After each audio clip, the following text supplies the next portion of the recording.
Amen. Our theme this month is renewal. My topic today is, behold, I make all things new. Behold, I make all things new. There's a Sufi story. Sufis come out of Islam. And it's the story of a king. And he goes to his magic people. And he says, I want you to make me something that simultaneously will make me feel great joy and also great sadness, like at the same time. They thought about it, and they thought about it.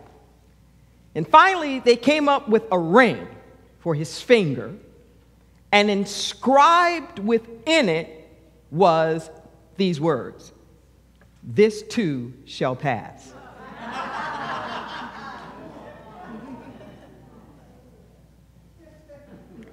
This too shall pass. Brought him great joy and also brought him great sorrow. And this too shall pass is at the heart of this thing called renewal. This too shall pass. The universe is always in this perfect balance. There's an equation. It's balanced, always. If your joy goes up, your sorrow goes down. Your sorrow goes up, your joy goes down. Because it's like a teeter-totter. Teeter-totter is just like a continuum. You put weight on one side, and it tilts the other one down. Put the weight on the other side, it tilts the other one up. Like this.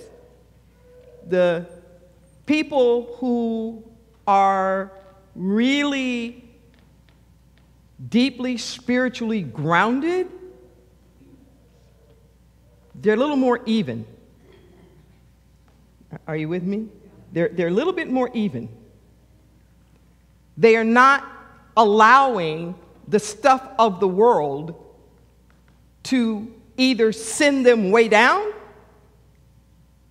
or to get all so caught up in it that they're constantly going up.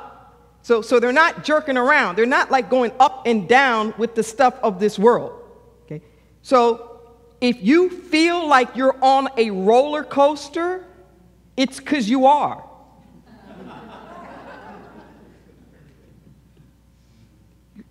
Listen to what I'm saying. Life will throw all kinds of things at you. But life isn't a roller coaster.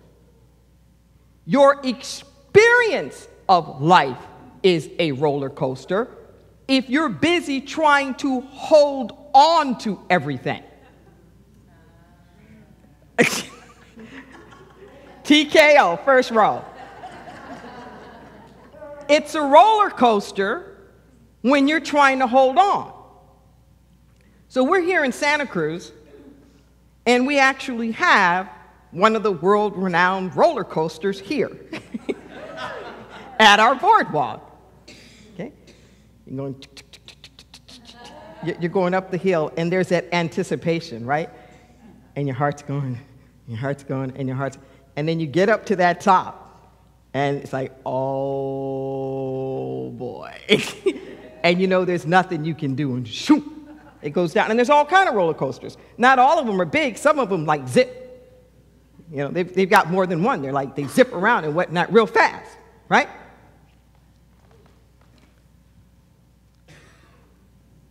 It's our attachment to the highs or the lows that make it feel like a roller coaster. It's our attachment. Some of you know I like to make bubbles. I have this contraption, and I go to the beach. It's very simple. These 2 sticks, some mop rope, and the wind comes through, and boom, it's these long, just many, many feet out. Then it breaks off into these huge bubbles. So a couple of days ago, when I'm stirring in my bucket, it's about 1.5 gallons worth of water in there, and glycerin, and the concoction that I'm making up.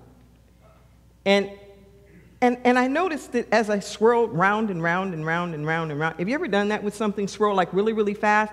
And it makes this eddy where it goes down like the center. So it looks like a hole almost in the middle when it's going really, really fast.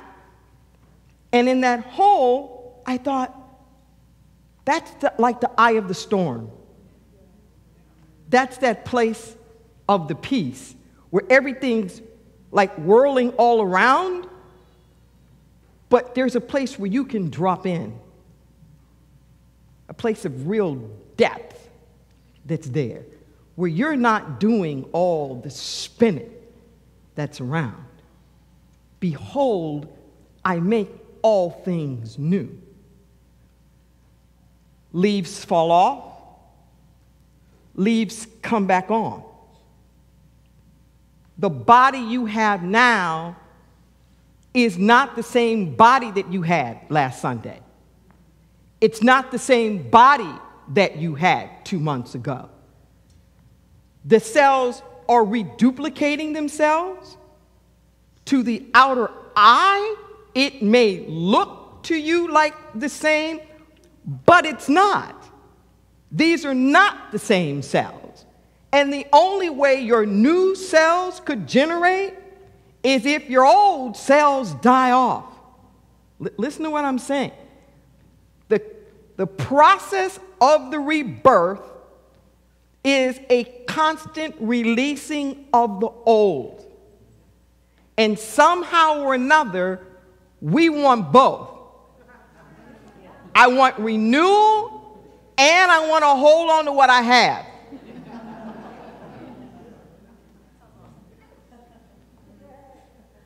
We used to joke about that.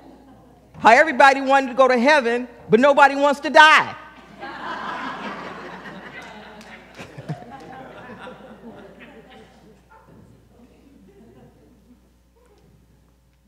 To be in the state of renewal. Listen to what I'm saying. Because most of us are looking at renewal as I always want more added on. We look at renewal as somehow extension. It's not extension. It's transformation of what is. It's not more. It's a shift of what's there so that what's complete, what no longer serves, what's ready to make its transition, can make its transition. But we get afraid that somehow if I pry my hands off of what's here now, there won't be anything else.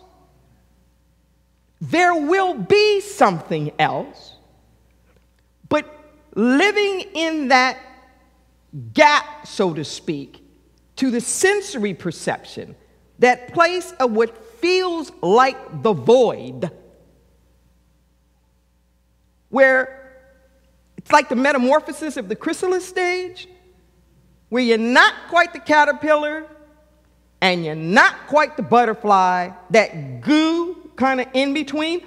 Most of us can't hang with the goo. We can't hang with the goo. We can't let what used to be dissolve, evolve. This is the problem we have with addiction. People can't make it through detox. That's the biggest problem with addiction, is we can't make it through detox. Like, we want this other thing, but we're so attached mentally, physically, craving even what we used to have. And it's this interesting thing about our bodies and how adaptive they are, that for our own survival, our bodies even start to adapt to things that aren't even good for it. It could be the simplest thing. Like if you are accustomed to living in an area where there's a lot of noise, you probably can't go to sleep in the silence. You got to have some noise. Remember, it used to make me crazy when my former in-laws used to come here from Texas. And they always had to, like, put something on because they were used to the air conditioner. Or they were used, they were used to some kind of a vibration. Are you with me? So part of that renewal is the detox. And because we've gotten so accustomed to being off, the detox won't even feel right or natural. The first time you get a chiropractic adjustment and you actually get aligned, you'll probably feel off because your body has been accustomed to holding itself a certain kind of way. The foods that are really healthy for you, if you've been accustomed to a lot of fatty stuff or a lot of sugars or salty stuff, it might not even taste good at first. We've gotten so off, we have to cultivate a taste for being on. If we're used to unhealthy relationships, that becomes our norm. And it actually takes some adjusting to be in a healthy relationship. It'll feel strange to you. If you're accustomed to a lot of drama, you might not even trust unconditional love. You might not. Because without people making demands and acting out, you might wonder, do they really care? Because you've grown to think of love within a certain kind of way. But behold, I make all things new. This means we have to give up our idea of what the new needs to look like. We got to give up the idea of what the new needs to look like. Because we've gotten so accustomed to it being a certain kind of way, a lot of times we just want a new and improved dysfunction. We don't really want health. I just want to be able to handle my drinking a little better.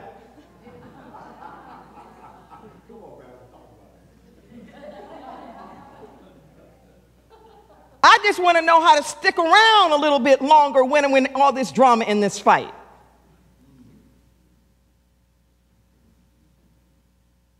Behold, I make all things new. Are you willing to be new? Are you willing to be new? And new means a trade-off. But here's the thing. You don't have to figure it out. Listen to what I'm saying. You don't have to figure out what needs to be traded. In fact, if you try to figure it out, you'll probably be trading the wrong things. You'll probably be trading the exact stuff that's needed. We can't figure out what needs to be traded. That's why we just have to bring our whole self to the table. Because the one thing that we want to hold on to so much, that may be the one thing that's holding us back. That may be the one thing we least want to trade. But what I can tell you is this. whenever there appears to be a so-called void, it's only making the space for what's right. It's only making the space for what's right. Too often, we don't want to even start moving in the direction of our prayer life until you give me some guarantees, God. I want to see it ahead of time. And we get this way, in this kind of lack and limitation mode. Well, at least I have something. So we'll treat all of life like the way we do employment. Okay, I can't get another job until, I can't leave this job till I get another job. And then we'll do that with our relationships. Well, I can't let go of this relationship till I got another one. And I'll start to feel that way about my housing. I can't let go of this house until I get another house. And I get it. I'm not saying that that's wrong. But I am saying that that kind of mentality, that kind of, I got to work this out, I got to figure it out, I got to know ahead of time what's going to happen before I create the space, keeps us locked in. And too often what ends up happening is that we wind up recreating where we've been. I'm just saying.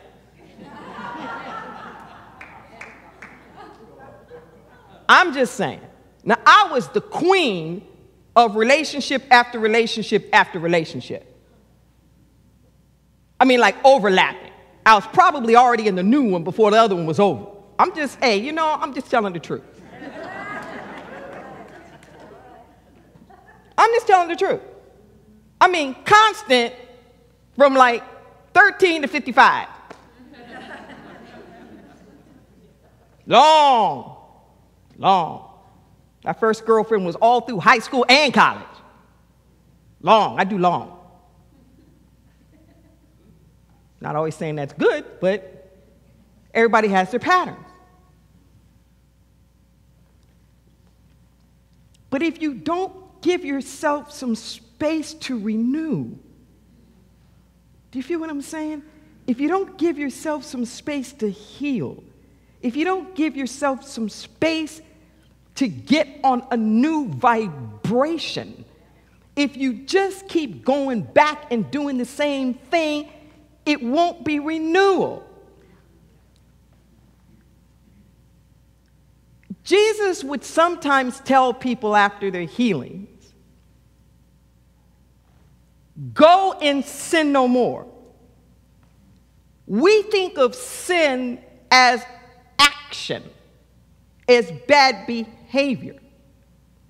Linguistically, it just means missing the mark. Missing the mark. Missing the mark in your relationship to God and the understanding of who you are. Okay? Don't keep missing the mark. He'd say, let the same thing come back. Listen to what I'm saying.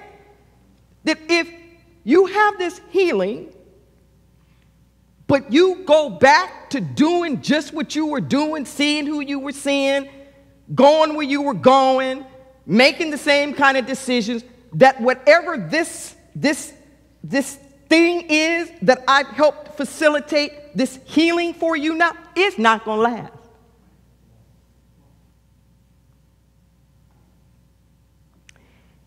If Jesus can't make it stick, it can't stick.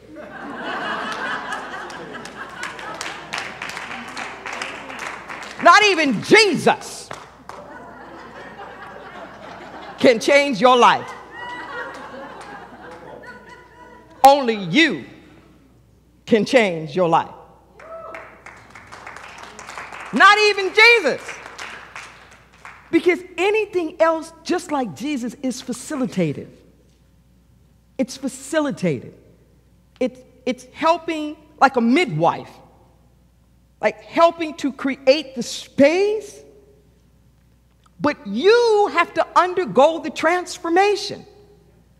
He also used to tell people after the healing sometimes, don't speak of this.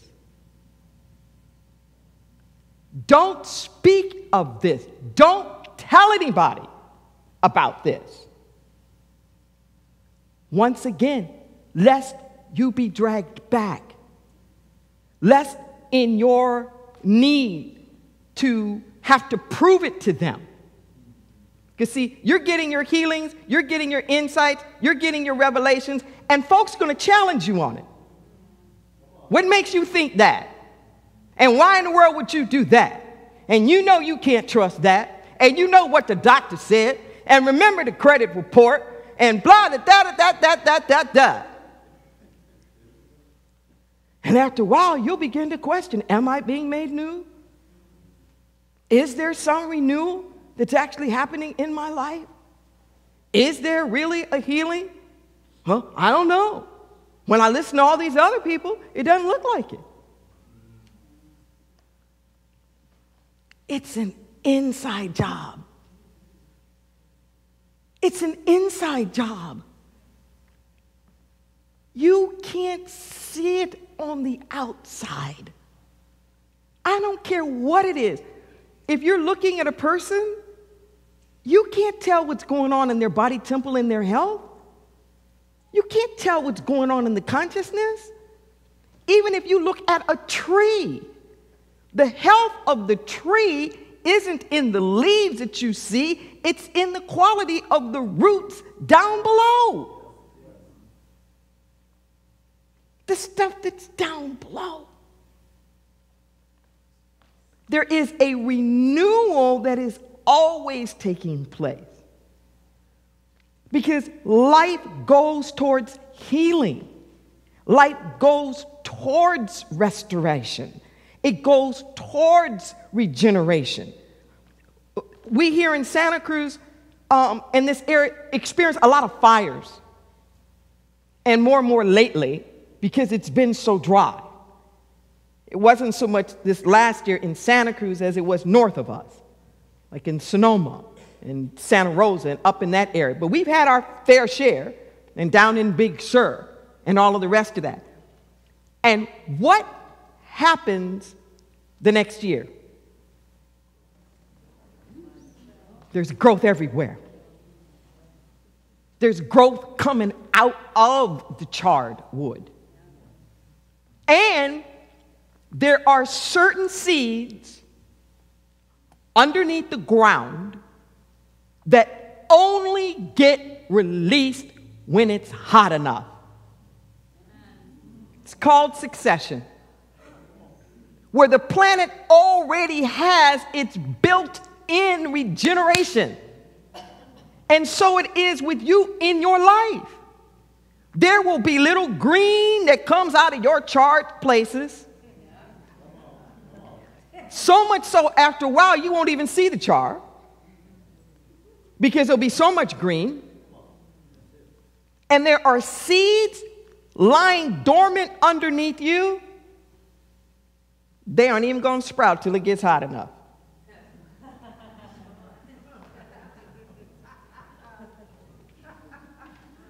You won't even see it till it gets hot enough. Do I have any witnesses in the house?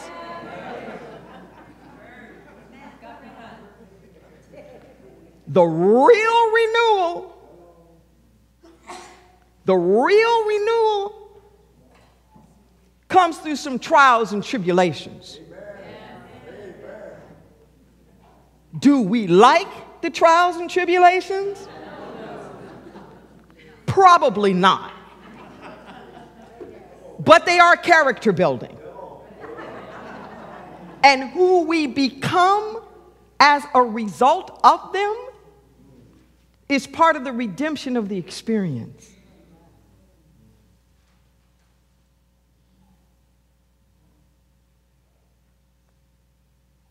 I was speaking to a man not too long ago whose wife was struggling with cancer. Well, she's still struggling with cancer. And he's very angry, very, very angry. And he said, I'm so tired of people telling me that everything happens for a reason. I don't believe that. Everything doesn't happen for a reason. And he was explaining to me, and I could hear it in his voice, what his complaint was. And I said to him, you know what? I'm really sorry. I said, I am sorry that so many people who are spiritual leaders will word things in such a way as to make people feel like they are blamed for all of the circumstances and conditions that are happening in their lives. I said, perhaps a better way to put this is that nothing happens without meaning. And he said, oh, let me write this down. He said, oh, let me write this down. He said, that I can handle. That I can handle. Nothing happens without meaning. And we are the ones who get to give it the meaning. We're the ones who get to give it the meaning. You will not experience it as renewal until you're able to give it a meaning. A meaning that is redemptive.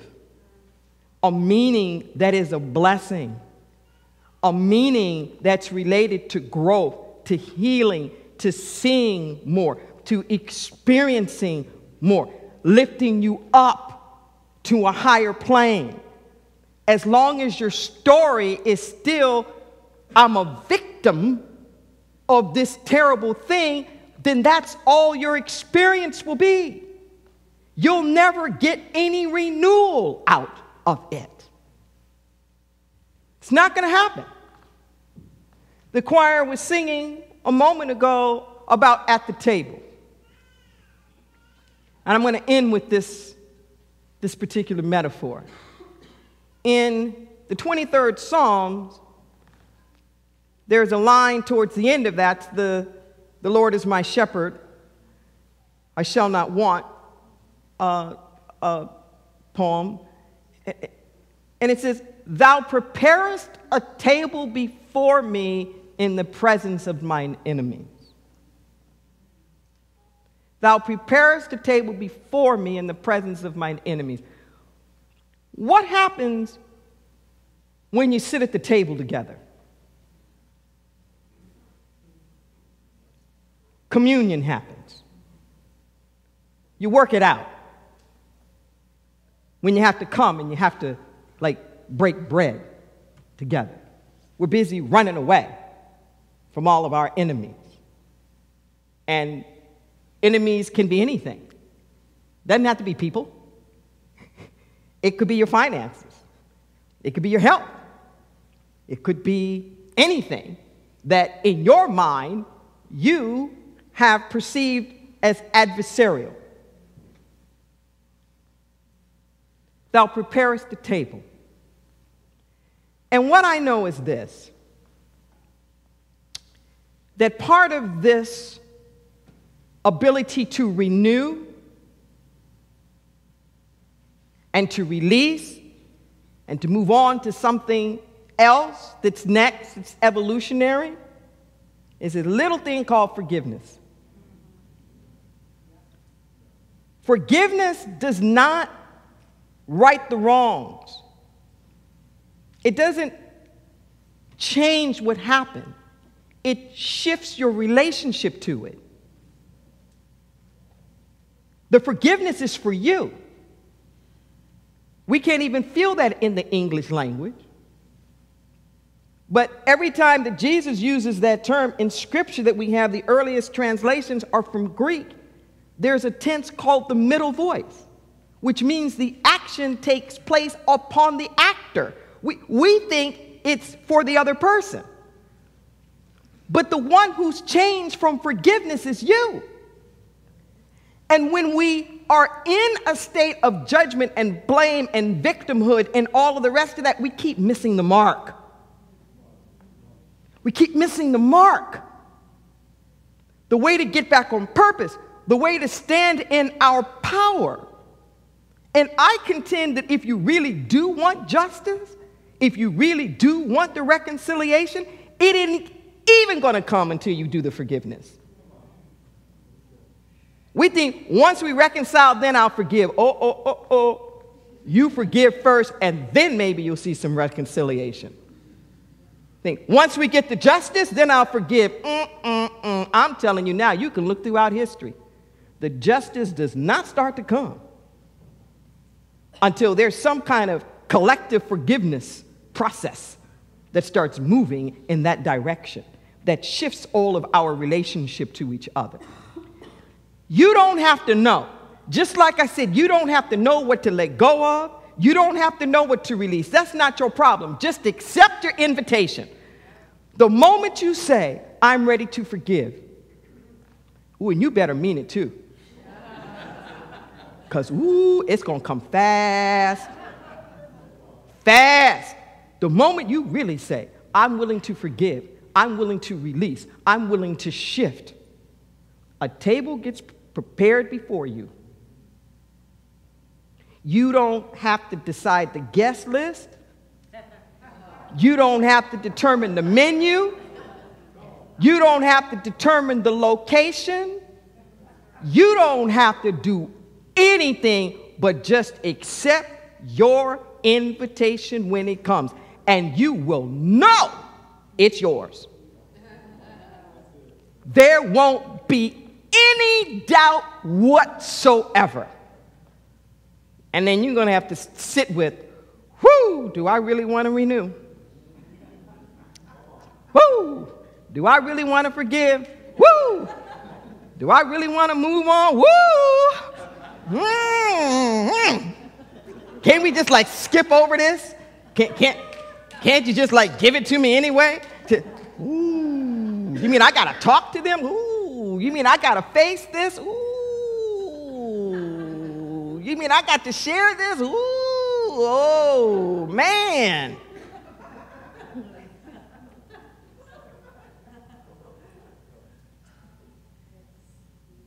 How much do you want the renewal? How much do you want it? You don't have to know anything. You don't have to have the picture of what it's going to look like on the other side. You don't have to have a vision map. You don't have to have a plan. You don't have to have a timetable. It doesn't matter anyway because it's not going to work out that way.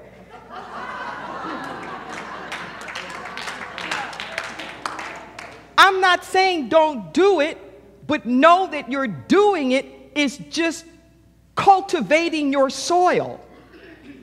It's just preparing you, like working out in a gym or doing the drills on the basketball team. You don't know what the game's going to be. So you can't map out the game of life. You don't know what's coming. All you can do is show up prepared and willing. That's all you can do. And that's enough. Life doesn't want any more from you than that. You don't have to figure it out. You don't have to know it. You don't have to control it. You don't have to worry about who else is going to be there. Don't worry about all that.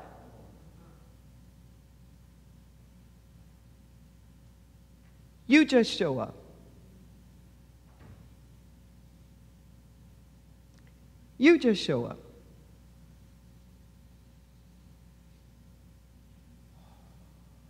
I said I was going to end, but I got to give you this one story. Spirit says give you this story because it literally was at a table. It literally was at a table. I think I told this story years ago. So I'm at a banquet. I'm at the banquet of GLAAD, the Gay and Lesbian Alliance Against Defamation. And they've gotten to be really big now. And it was one of these like Hollywood kind of gala things, and they're giving out awards for, portrayals and all these different things, because they do a lot about images and what's happening out there in society. So I'm sitting at the head table, and there's a guy at the table, very, very distinct looking.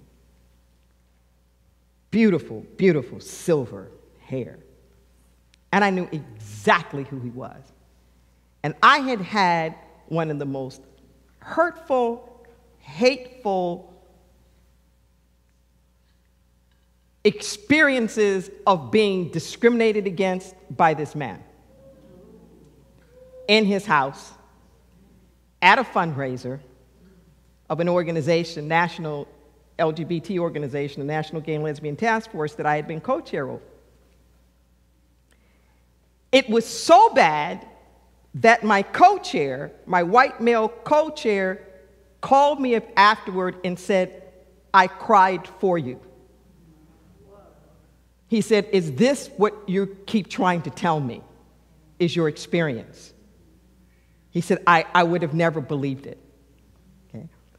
And I had to suck it up, take it on the chin, and not say anything because we are at his house for this fundraiser. Right?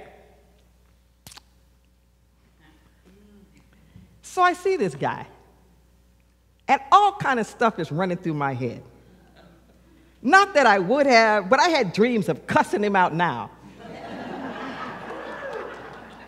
Because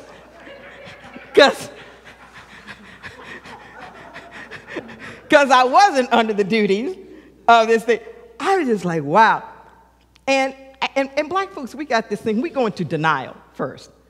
So I'm looking at him and it's like, I know it's him, but nah, that ain't him. Maybe he got a twin or something. No, I know the Lord did not put me at the table with this man. And I'm like, no, this ain't happening. I'm like, and so by the time I got through it ain't happening, it's really happening. The 23rd Psalm came to me. Thou preparest a table before me in the presence of mine enemies. So I asked him, I said, do you have this house in San Francisco and blah, blah, blah, and you do fundraisers? And he said, yes. He confirmed. It's like, Deborah, you know that's him. Why are you asking him that? I'm stalling, because I'm trying to like, okay, what? I'm praying inside, and I'm praying inside, and I'm praying inside. And I could not believe what came out of my mouth. I said, thank you. That's a tremendous service to the community. And I'm like, who the hell said that? I mean it. It was like,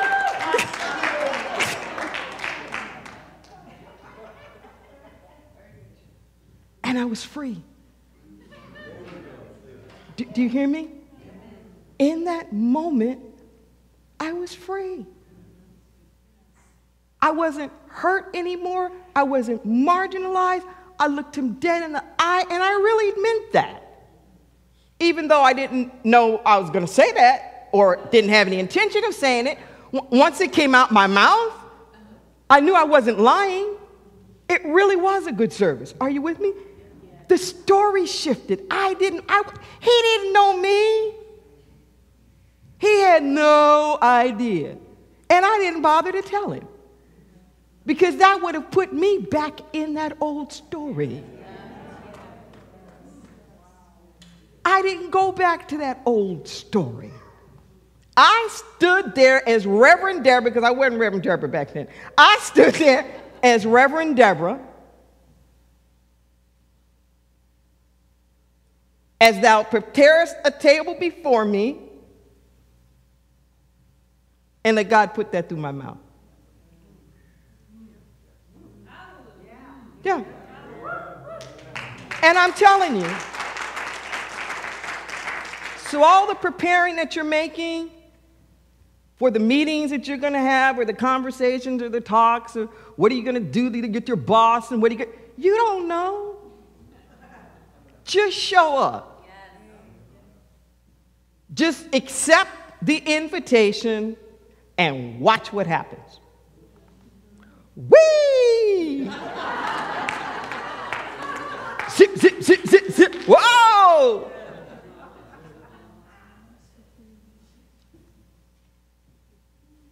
Let's pray.